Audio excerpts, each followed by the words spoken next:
Welcome to this deep dive, crafted just for you, the learner. Hi there. Today we're getting into a really fascinating collection of YouTube transcripts.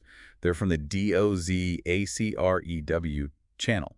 That's right. And the focus is, well, it's pretty unique. It's this village phenomenon. Yeah, a whole story that kind of grew out of rhubarb cake and a local bar it inspired. Exactly. So our mission today is really to unpack that story. We want to understand the key bits that made it resonate so much. And pull out the most interesting insights like we always tried to do. We've got material from 10 different videos here. Yeah, transcripts with titles like Die ID, Rhabarberbarbara Saga. That's a mouthful. Isn't it?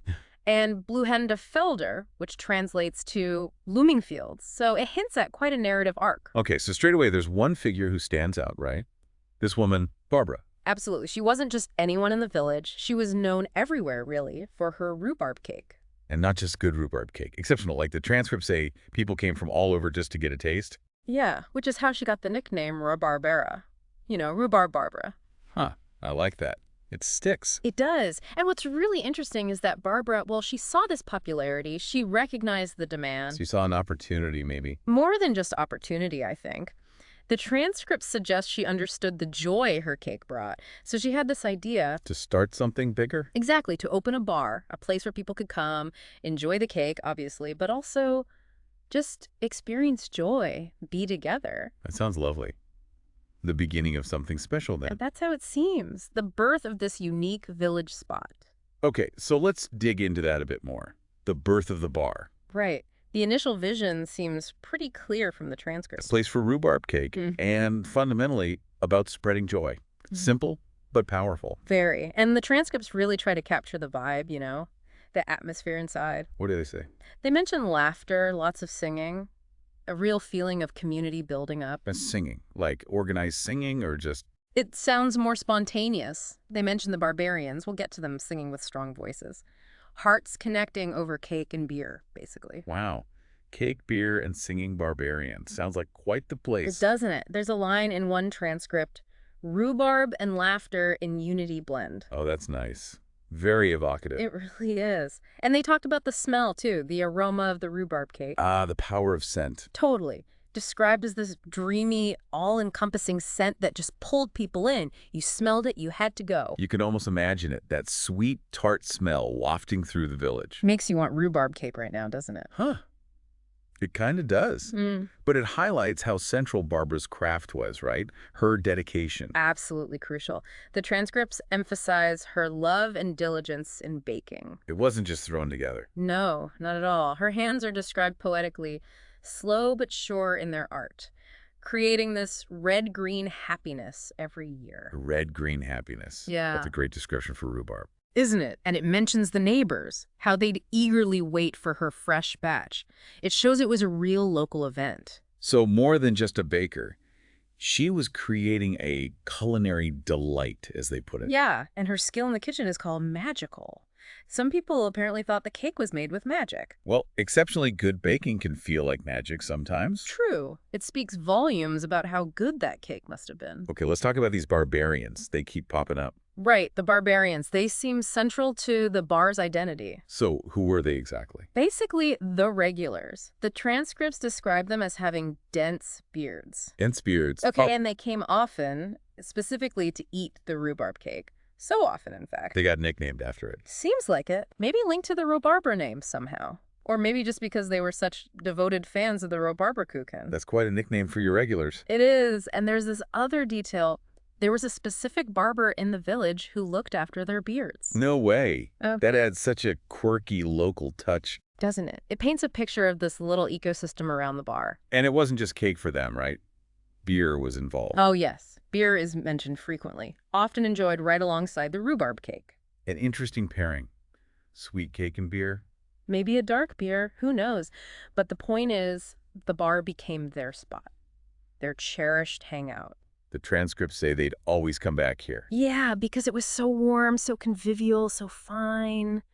That feeling of comfort and belonging. It really shows the power of creating that welcoming space, doesn't it? It's not just the product. Exactly. It's the whole package. The cake drew them in, but the atmosphere kept them coming back. And this wasn't just a little village secret forever, was it? The fame spread. No, it definitely grew. The transcripts talk about the bar's reputation extending way beyond the village. How far are we talking? Well, the legend spread. The story of the bar that delighted with every dish, which suggests maybe Barbara expanded her menu. Ah, interesting. Not just cake anymore. Possibly. But the core legend seems tied to the rhubarb. It says visitors came from far-off lands because they'd heard about it. Wow, from far-off lands.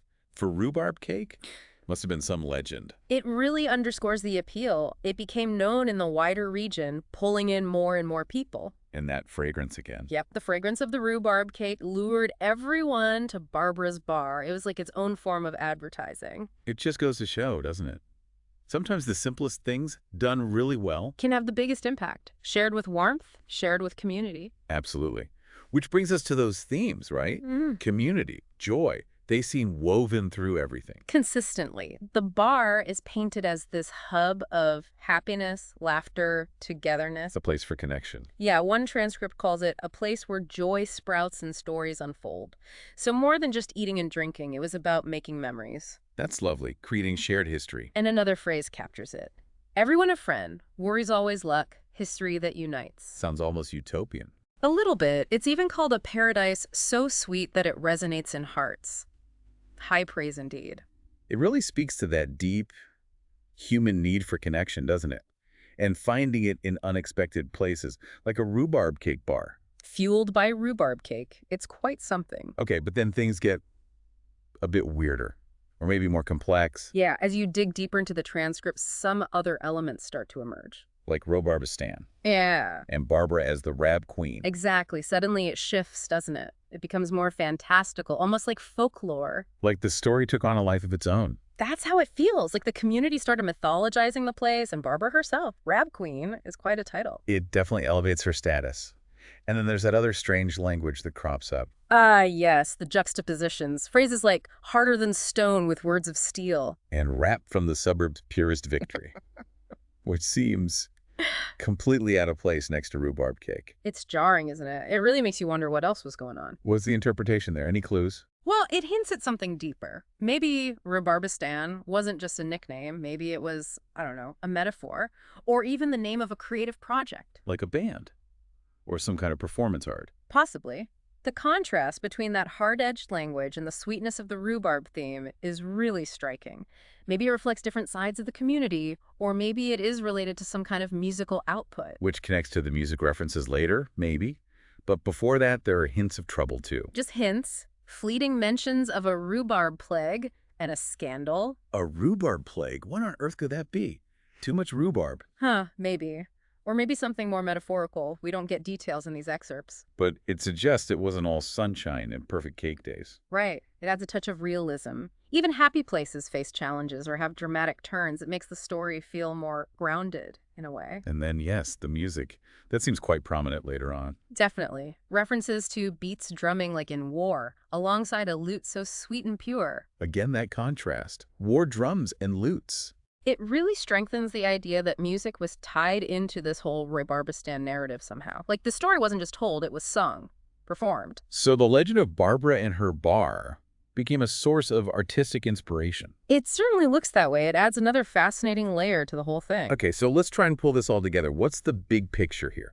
Well, what we've uncovered is this really charming but also surprisingly complex story. Yeah, it starts simple. Amazing rhubarb cake. But it grows into so much more. It really shows the power of that simple idea, doesn't it? How it built community, sparked a local legend. And that legend clearly had legs. It evolved. Absolutely. The themes of joy, friendship, that irresistible smell, they paint this incredibly vivid picture of a special place. It's a great example of how shared experiences build bonds. But it didn't stop there. Yeah. The Rhabarberbarbara stuff, the Rab Queen, the music. That adds that whole other dimension. It suggests the story transcended the physical bar. It became symbolic, maybe a creative project, something that captured the collective imagination. So it went from village cafe to local mythos. Pretty much. It leaves you thinking, doesn't it? It does. What is it about these shared experiences? Especially around something as basic as food and community. Why do they grab hold of our imaginations like that? How do they become legends, inspire art? Maybe every community has the potential for its own Rhabarberbarbara. something sparked by passion, by sharing joy. That's a great thought. Perhaps it's about finding that unique thing that brings people together and celebrating it. Definitely something for you, the listener, to think about. What are those elements in your own life, your own community, that foster that kind of connection? Could they spark a legend? A provocative thought to end on. Indeed. Well, thanks for digging into this rhubarb-fueled saga with us.